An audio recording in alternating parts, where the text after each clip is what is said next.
Notre appréciation est que la majorité qui a imaginé ce texte a mangé son pain blanc. Vous aviez à répondre 2 signaux à donner. Le premier était un signal de type économique.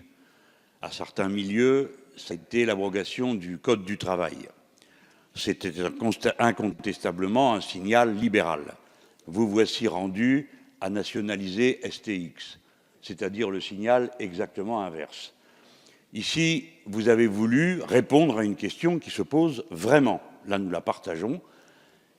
Il y a une crise politique terrible qui travaille notre pays, dont n'est pas responsable l'actuelle majorité ni l'actuel président. Sa racine profonde est dans la forfaiture de 2005, lorsque le peuple français a voté non, et qu'on a eu comme traduction, puisque c'est non, c'est oui.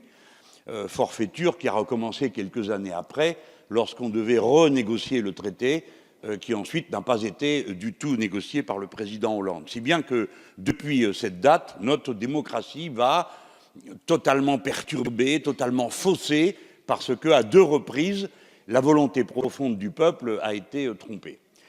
Dans cette circonstance, vous avez pensé qu'il fallait se focaliser sur les turpitudes, en effet inexcusables, inacceptables, de quelques parlementaires qui ont faussé l'idée que se faisait le peuple français de sa représentation.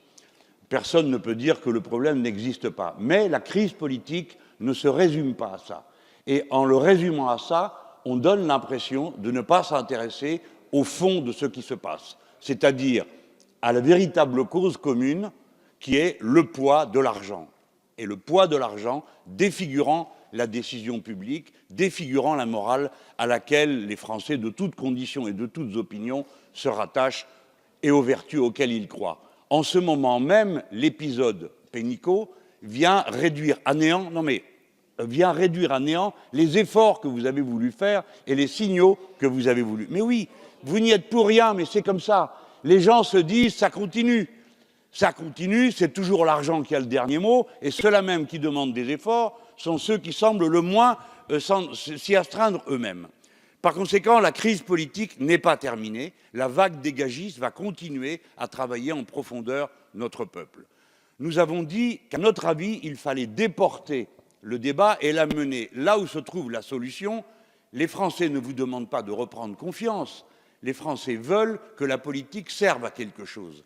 Or, elle ne sert, semble-t-il, à rien si c'est Bruxelles qui commande en tout, pour ce qui concerne les politiques économiques, et si pour le reste, tout le reste n'est qu'un conseil d'administration déporté dans une Assemblée nationale au service des grandes sociétés dont l'appétit inépuisable, semble-t-il, ne répond à aucun intérêt national.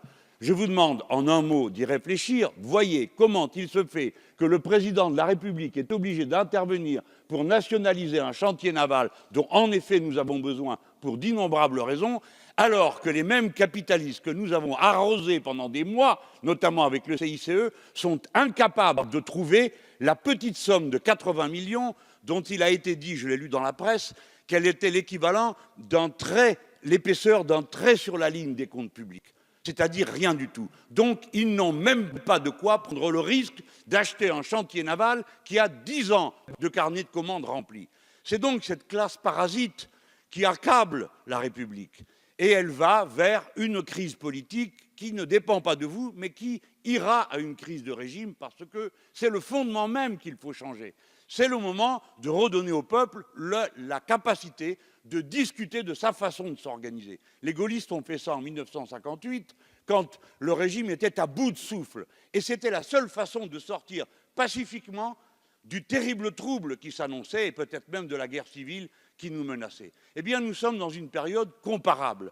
Le trouble est extrême, la confiance est anéantie, et ce que nous avons fait ne va pas permettre de la rétablir. C'est pourquoi nous vous avons proposé le référendum révocatoire, sans vous cacher que c'était une composante d'une stratégie beaucoup plus générale qui va à la constituante et à la révolution citoyenne. Mon dernier mot sera pour vous dire que si vous avez eu l'idée et certainement la certitude en travaillant, parce qu'après tout, on ne doit pas se disputer la bonne foi.